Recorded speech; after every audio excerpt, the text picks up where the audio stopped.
Practical कुछ ज़्यादा ही होंगी, और अगर मेरी बातों से आप लोगों में से कोई भी इंसान इत्तेफाक नहीं रखता होगा तो इसको अनसुनी कर देगा। ये मैं आप लोगों से पहले ही विनती करना चाहता हूँ। मैं प्रभु पिताजी के चरणों में अपना शीश झुकाता हूँ और प्रणाम करता हूँ प्रभु पिताजी को, अपने गुरुदेव प्रभु पिताजी को मैं प्रणाम करता हूँ, उनका शुक्रिया अदा करता हूँ जिन्होंने मैं 51 साल से जिस सच्चे रास्ते को धर्म के लोगों को चाह रहा था, ढूंढता रहता था मैं, मुझे मालूम था लेकिन मैं ढूंढता रहता था, मुझे कहीं नहीं मिले थे, वो इस 4 सालों में मुझे प्रभु पिताजी ने उस मार्ग पे लगा दिया। मुझे इस आश्रम में जोड़ने का श्रेय ध्यान प्यारी जी माता को जाता है। ध्यान प्यारी जी जिन्होंने कि आप सब भक्तजन लोग जानते हैं उनके ध्यान के बारे में, उसको फिर कभी मैं आप लोगों के सामने क्या बताऊंगा, आप लोग खुद ही जानते हैं। ध्यान प्यारी जी की वजह से मैं इस आश्रम में जुड़ा। मैं 51 साल की उम्र में से मैं फिर से एक बार रिपीट करना चाहूंगा उसी बात को जो कुछ दिन पहले मैंने करी थी, कोई काफी भक्तजन उस समय थे नहीं यहाँ पर। 51 साल की उम्र में मैंने जन्म तो लिया सिख धर्म के अंदर में, 12 साल पढ़ाई लिखाई करी मैंने ईसाई धर्म के स्कूल कॉलेजों में, और पिछले 20 सालों से कारोबार कर रहा हूं तो इस्लाम के से जुड़े हुए लोगों से कर रहा हूं। हिंदुता मेरे खून में थी, हिंदू मैं खून से हूं, इसलिए मैंने सारे धर्मों को बहुत करीब से देखता गया। सारे ग्रंथों को मुझे एक ही चीज नजर आ रही थी, ग्रंथ साहब में भी एक ही चीज बात नजर आई, बाइबल में वही चीज नजर आई, कुरान शरीफ में भी वही बात नजर आई, गीता में भी वही बात नजर आई। ना जाने फिर क्या था, कुछ बात तो जरूर थी इसके बीच में, किसी न किसी के बीच में चाल तो जरूर थी, कोई ना कोई बीच में चाल चल रहा था कि ग्रंथ सब एक थे, लेकिन उन ग्रंथों के बीच में एक नफरत की भावनाएं पैदा कर दी गईं, उन धर्मों के बीच में नफरत की पैदा कर दी गई। ग्रंथ एक संदेश दे रहे थे, एक मार्ग में ले जाना चाहते थे, लेकिन हमको राजनेता और धर्म गुरु ऐसे रास्तों पे ले गए कि इतनी खाइयां आ गई हमारे बीच में। उन खाइयों का उदाहरण आज आपकी आंखों के सामने है। अभी 24 तारीख को खाइयों को आपने बड़ी करीब से देखा, अब फिर आने वाले दिनों में खाइयों देखेंगे। जब ग्रंथ एक थे तो कौन था जो बीच में आके हम लोगों को अलग अलग ले गया? मैं ये कहना चाहता हूं कि जब से मैं विश्व शांति आश्रम से जुड़ा हूं तो ये वो भक्तजन हैं जो कि इस कहानियों को पाटने में लगे हुए हैं। ये भक्तजनों के अगर आप विचार देखें, इनकी आप सादगी देखें, इनका आप जो ये बताना चाहते हैं, ये अगर आप इसमें चले जाएंगे तो आपको ये खाइयां पाटने में लगे हुए हैं। हमको बहुत सख्त जरूरत है ऐसी संस्थाओं से जुड़ने के लिए जो कि हमको बताना चाहते हैं कि तुम लोग गुमराह हो चुके हुए हो, तुम लोगों को धर्म गुरुओं ने सही रास्तों से भटका दिया हुआ है तुमको। तो हम लोगों को ऐसे आश्रम के जो हमको मिलता है, जो हमने पाया है, मैं आप लोग समझ रख रहा हूं कि मैंने जो सेवा भाव, जो सादगी मैंने यहाँ देखी, मैंने वो कहीं नहीं देखी थी। मैं इस बात को बड़े गर्व से कह सकता हूं कि जब जब मैं कहीं कहीं धर्म गुरुओं के पास में गया तो 75-75 लाख की कारों से वो नीचे उतरते थे, कारपेट बिछे होते थे, और वो बोलते क्या थे? वो बोलते थे गरीबी के ऊपर में, वो बोलते थे त्याग के ऊपर में। मुझे बहुत दुख होता था देख के, और शर्म आती थी मुझे उस लोगों के ऊपर जो लाखों की तादाद में बैठे हुए उस घर धर्म गुरु को, उस राजनेताओं से क्या सुन रहे थे कि गरीबी क्या होती है, भूख क्या होती है, प्यास क्या होती है, त्याग क्या होती है। अगर आपको भूख और त्याग देखनी हो तो देखिए इस विश्व शांति आश्रम के भक्तजनों में, यहाँ की गुरु माँ को देखिए।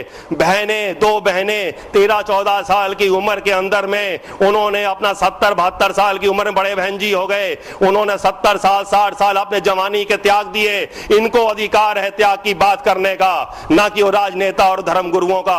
अगर ऐसे हमारे राजनेता, हमारे धर्म गुरु होते तो मैं आपको बता रहा हूं कि आज ये खाइयां नहीं होती हमारे बीच में, आज ये 24 सितंबर और ये 28 सितंबर कभी नहीं आती हमारे बीच में।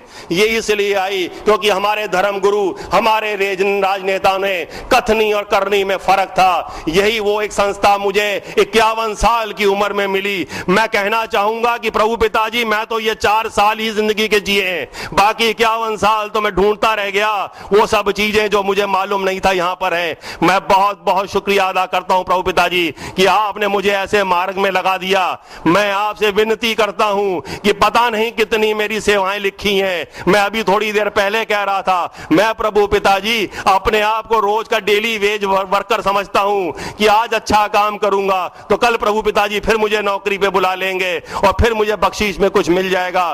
प्रभु पिताजी मैं आपसे विनती करता हूं कि जब तक ये मेरा शरीर रहेगा तब तक आप मुझे अपने चरणों में जोड़े रखिएगा और मैं आप भक्तजनों को जहां तक ये मेरी आवाज जा रही होगी या जब पहुंचाई जाएगी, मैं उनको एक बात का आश्वासन देना चाहता हूं कि प्रभु पिताजी से जो कुछ भी मुझे हासिल हुआ है, ये धन दौलत, ये हमारे पास जो खुशियां हैं, हमारे पास जो सुख सुविधाएं हैं, हमारी जो भी शक्ति हमारे शरीर में है, इसको कोई भी भक्तजन जो इससे वंचित हो वो रात में दिन में किसी वक्त भी हमको इस्तेमाल करना चाहेगा तो मैं उसको लिए खड़ा रहूंगा, उसे खड़ा मिलूंगा। इसी बात पे मैं एक लाइन आप लोगों को कहना चाहूंगा। हम लोग अक्सर एक ही लाइनें बोलते आते हैं कि मेरा मुझ में कछु नहीं, जो कुछ है सो तेरा, तेरा तुझको सौंप के क्या लागे मेरा। लेकिन हकीकत में आज पूछना है अपने आप से कि क्या हमें कोई हक पहुंचता है इस लाइन को बोलने का।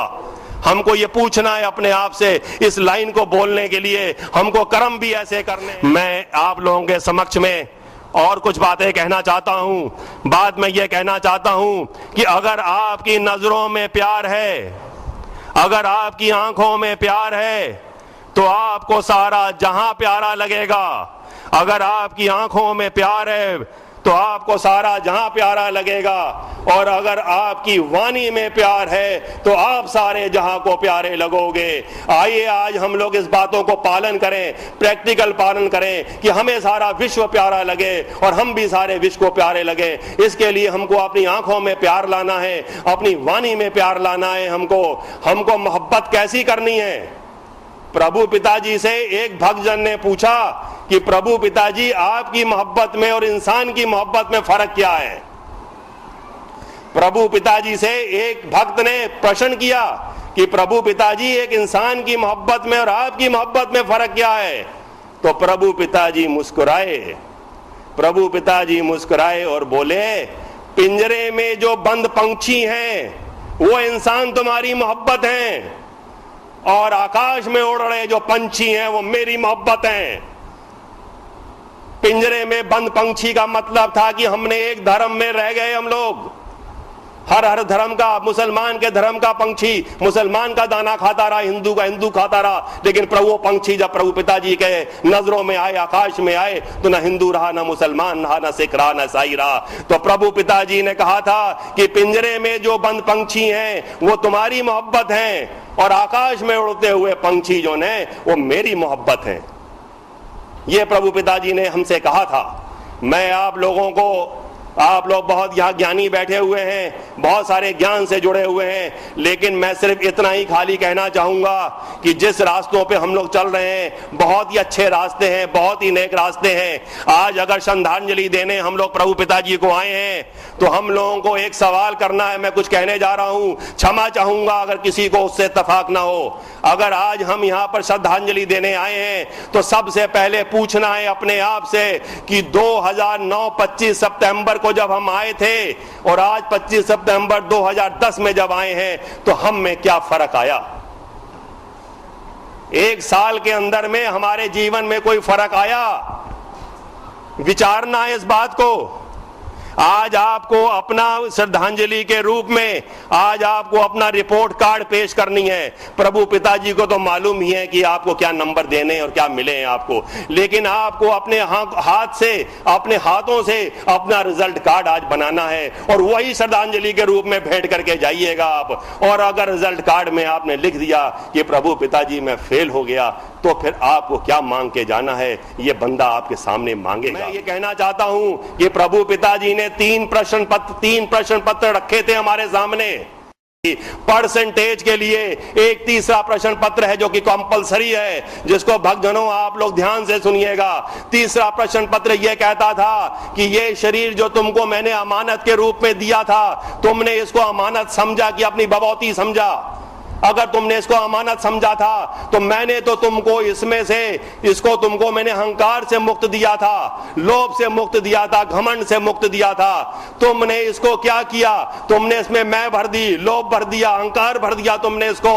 ऐसा तुमने क्यों किया? तुम्हारी अमानत थी, किसी का अमानत को क्या ऐसा करते हैं? प्रभु पिताजी ये तीसरा प्रश्न पत्र पूछते हैं और मुझे अफसोस होता है कहते हुए, अगर तीसरे प्रश्न पत्र में हम फेल हो जाते हैं तो पहले दूसरे में पास होने के बावजूद भी हमें नंबर मिल जाएंगे 100 में 60, लेकिन डिवीजन नहीं मिलेगी। डिवीजन लाने के लिए इसका उत्तर देना पड़ेगा कि प्रभु पिताजी आपका शरीर मैंने अमानत के रूप में इस्तेमाल किया है। मैं समय शायद ज्यादा ही आप लोगों का लेता चला जा रहा हूं, तो मैं अब अपनी बात को यहीं समाप्त करना चाहूँगा। आप लोगों के समक्ष में फिर से एक बार कहना चाहूँगा कि जिन लोगों को अगर मेरी बातों पे अच्छा ना लगा हो, 2 लाइनें हैं जो कि मैं आप लोगों के समक्ष रखना चाहूँगा। इस लाइनों को आप सुनिएगा।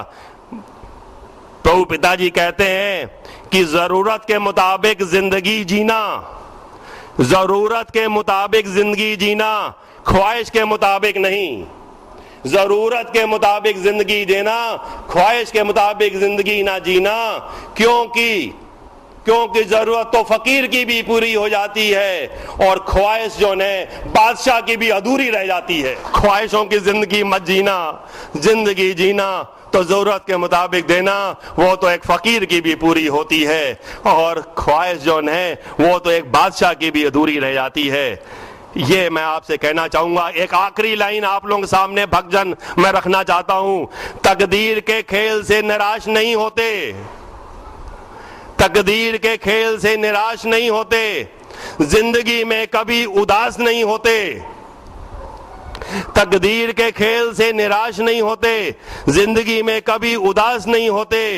हाथों की लकीरों पे यकीन मत करना, हाथों की लकीरों पे यकीन मत करना। तकदीर उनकी भी होती है जिनके हाथ नहीं होते। मैं आप लोगों के समक्ष इतना ही कहते हुए, आप लोगों को मैंने कोई भी ठेस पहुंचाया हो, कष्ट पहुंचाया हो, इसके लिए क्षमा चाहूंगा आप लोगों के लिए। ओम आनंद में ओम।